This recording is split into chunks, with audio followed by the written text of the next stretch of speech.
আমি লায়লারে খুব ইজিভাবে পাইতাম এবং আমি ওর মূল্যায়ন করতাম।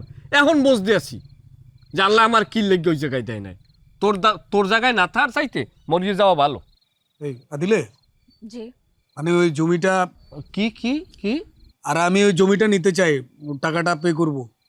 ও আচ্ছা, রনি ভাই কালকে আপনাকে আমার অ্যাকাউন্ট নাম্বারটা দিয়ে দেবে, আপনি কাল আমার অ্যাকাউন্টে টাকাটা ট্রান্সফার করে দেবেন।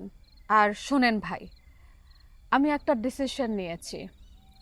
আসলে আমি ডিসিশন নিয়েছি যে এই জমিতে আমি আর হসপিটালটা তৈরি করব না, কারণ আমি এই হসপিটালটা তৈরি করতে চেয়েছিলাম আমার মায়ের জন্য, এইখানকার মায়েদের জন্য। আর যেই জমির জন্য একজন মা অসুস্থ হয়ে যায়, সেই জমিতে আমি কি করে হসপিটাল তৈরি করি? উপযুক্ত সিদ্ধান্ত গ্রহণ করছেন। আমি প্রথম দিন দেখি আমরা মনে করছি আমার মাথায় সবই গিলু, এগো মাথায় না থাকতে পারে। আমি আবার কি সিদ্ধান্ত করছি বড় মেয়ে জানেন না?